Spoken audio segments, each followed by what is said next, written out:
Okay, let's unpack this.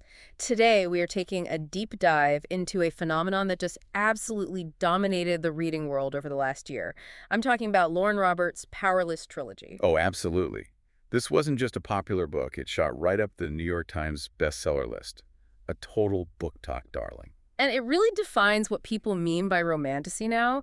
For anyone new to the term, it means the fantasy elements, the world, the magic, the politics.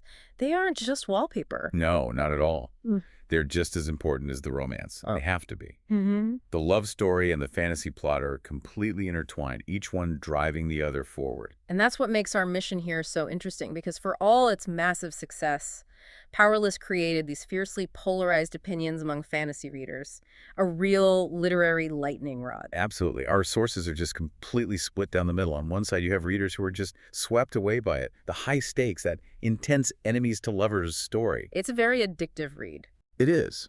But on the other side, you have a lot of critics arguing that it feels less like a news story and more like a very skillful but unoriginal blend of other YA blockbusters. So that's what we want to do. We want to look at all the ingredients, the world, the characters, the writing itself, to really understand where that debate is coming from. Yeah, let's get into it. So let's start at the beginning. The world and the core conflict. We're in the dystopian kingdom of Ilya. And in Ilya, society is built entirely around one thing: whether or not you have power. It all goes back to a historical plague, right? Exactly. The plague left the survivors with these extraordinary abilities. They became the ruling class, the elites.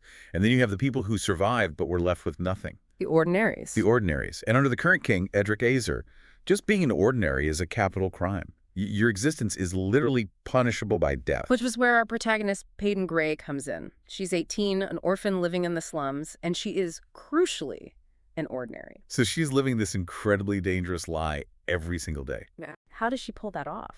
She pretends to be a psychic, which is seen as a pretty low-level, non-threatening elite power. Her whole survival is built on skills her father taught her: combat, amazing aim. And her observation skills, that's the key, isn't it? It's everything. She can read body language and tiny emotional cues so well that she fools everyone into thinking she's actually reading their minds. So she's tough, she's a survivor, very cynical, but then her life it completely implodes. She makes a mistake. A big one. She saves the life of a dying elite. And he turns out to be Prince Kai, the king's own ruthless enforcer, the one person you don't want to meet. And that single act just ignites everything. The central enemies to lovers story starts right there, but it also gets her noticed. It does. It drags her right into the center of Ilya's brutal society because she's forced to enter the purging trials. Oh, the trials. The deadly fight-to-the-death competition. It's all televised for the entertainment of the ruling class. And it draws immediate comparisons to the Hunger Games. Of course. But there's a big narrative problem here that our sources kept pointing to. The logic of it all. It's the biggest sticking point for critics when it comes to the world building. Right. If the king needs to maintain his power, and he needs strong elites to fight off this growing resistance, then why in the world would you create a tournament specifically designed to have your strongest, most powerful citizens kill each other for sport? It makes no sense. it just feels like the stakes are a bit manufactured, doesn't it? Like the deadly competition trope was more important than the political logic of the world. I think that's a very fair assessment. It feels like the author is prioritizing that high-stakes tension, sometimes over political cohesion. But speaking of tension, we have to talk about the love triangle. It's the heart of the series' appeal. Let's do it. Let's get to the characters, starting with the man himself, Prince Kai, Malachi Azer. The king's second son, the future executioner. For listeners, you have to picture him. Dark, messy hair, stormy gray eyes, and the famous dimples. And his power is what makes him so terrifying. He's the only known wielder. Which is a really unique power. He doesn't just borrow other elite abilities. He can actively take control of them. He can render another elite totally powerless while using their own skill against them. That makes him an incredible asset to the king, but also a threat to every single elite around him. Exactly. And this is where that moral grayness comes in. We're told he's a monster, a merciless killer for his father. But the story keeps giving us these little hints that he's not. Sources pointed out that he has this moral code, like he refuses to hurt children, even ordinary children. And that's the perfect recipe for romantasy, isn't it? Yeah. You have the powerful, supposedly ruthless villain who's secretly capable of being tender. His banter with Paedyn is electric. And you can't talk about Kai without mentioning his most famous quote. Oh, you have to. Oh, darling, as long as you still think I'm pretty, I don't give a damn what I look like. That one line, it went viral for a reason. It really did. It's the perfect summary of that enemies to lovers appeal. Is the tough guy softening, admitting he cares what she thinks of him. It's everything. But a love triangle needs a third point, and that is Kai's older brother, Kit Azer, the crown prince. And Kit is introduced as the complete opposite of Kai. He's the kind one, the approachable one, the future king who seems to actually care about the injustice in the slums. It's interesting because some readers felt the real enemies to lovers story was actually between Paedyn and Kit, at least at first. Well, yeah. She hates him on sight because he looks just like his father, the man who murdered her father. The resentment is so personal and political. And Kit's character takes a massive turn later on, after Paedyn's betrayal. That's a huge turning point. Hmm. That kind of facade just shatters, and he becomes this cold, revenge-driven person who is suddenly much more like his father than anyone thought. It raises the stakes from romantic to, like, a full-blown political disaster. We should probably touch on the supporting cast, too. Definitely. You have Adina, Paedyn's best friend. She's a phaser, so she can walk through walls. And she's the total opposite of Paedyn. She's cheerful, soft-hearted. She's basically home for Paedyn. Yeah, she represents what Paedyn stands to lose. And then there's Paedyn's father, Paedyn Gray. He was a healer at the castle, but secretly he founded the resistance. His murder is what drives Paedyn's need for revenge. And the man who ordered it is the main villain, King Edric Azer. He's a brawny, so he's all about raw strength. Just a cold, simple monster, really. And one more?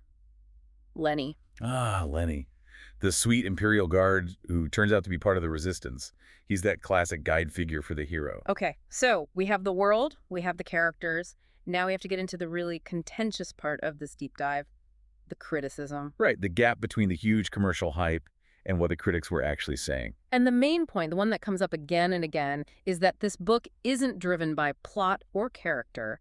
It is fundamentally trope-driven. Yes, the author just wove in every popular romantasy trope you can think of. The dagger to the throat scene, the wound tending scene, the forced ballroom dance. They're all there. And it can feel a little relentless, like the story is just moving from one required trope to the next. And that leads to the biggest criticism of all. The almost overwhelming similarity to other huge YA series. We have to talk about the Red Queen connection. It's impossible to ignore. Break that down for us. Okay, so Red Queen divides society by blood. Silver bloods have powers, red bloods don't.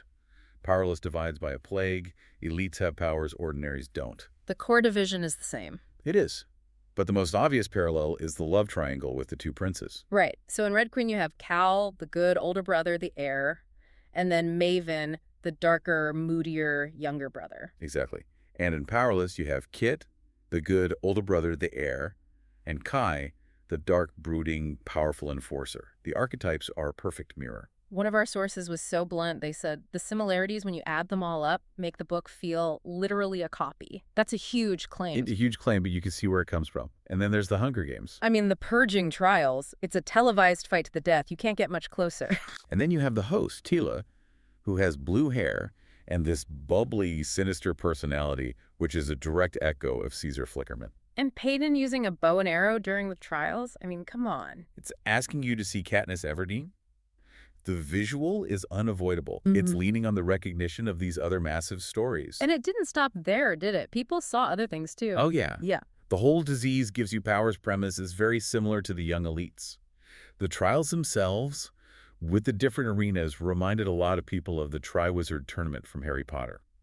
So critics are basically saying almost every major piece of the world felt borrowed. That's the core argument. But it goes beyond the structure. People also pointed to real issues with the writing itself. Like the classic telling not showing. That's a big one. It creates this disconnect. We are told over and over that Kai is a monster, but we rarely see him do monstrous things. In fact, we see him show restraint. Exactly. We're told he loves his friend Jax, but we hardly see them interact.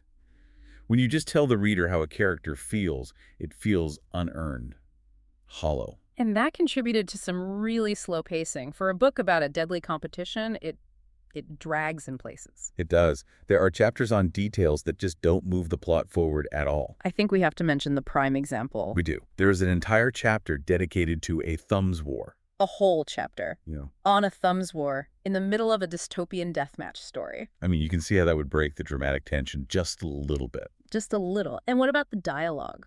That got a lot of criticism, too. Some grammar issues. But the main thing was the constant repetitive use of the word darling. Mostly from Kai. Almost entirely from Kai. And for a lot of readers, it didn't come off as charming. It felt juvenile or even kind of condescending. Okay, and finally, Paedyn herself. She got called a Mary Sue, or a knockoff Katniss.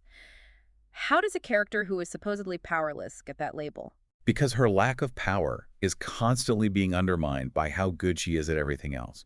She's an expert fighter, a weapons master, a survivalist. She doesn't really have any flaws that challenge her. So the premise of her being this vulnerable ordinary doesn't really hold up. It doesn't. And that core skill she has, the thing that lets her fake being a psychic, her ability to read people. Yeah. She only uses it twice in the entire book. It's set up as her key to survival, and then the plot just forgets about it. It feels like her character was built to serve the plot, not the other way around. So if we bring this all together, what's the final takeaway? You have a massive commercial success that perfectly tapped into the current demand for these very specific fantasy romance tropes. Powerless succeeded because it gave readers exactly what they wanted. The love triangle, the deadly games, the rebellion, all in one package. But that success came at the price of originality. For a lot of readers, it just felt too familiar. Like they were reading a mashup of books they already loved, and the writing flaws, like the pacing, didn't help. Yeah, that's it in a nutshell. So it really highlights this tension in publishing today, and I think it leaves a big question for you, the listener. When the romance is the real reason you're reading, when it's the engine driving every single moment, does it actually matter if the fantasy world around it is built on borrowed parts? That's the question, isn't it? In romantasy, is it more important to satisfy that hunger for the perfect blend of tropes that you know and love, or is it more important to create something entirely new from the ground up? It's something to think about for sure.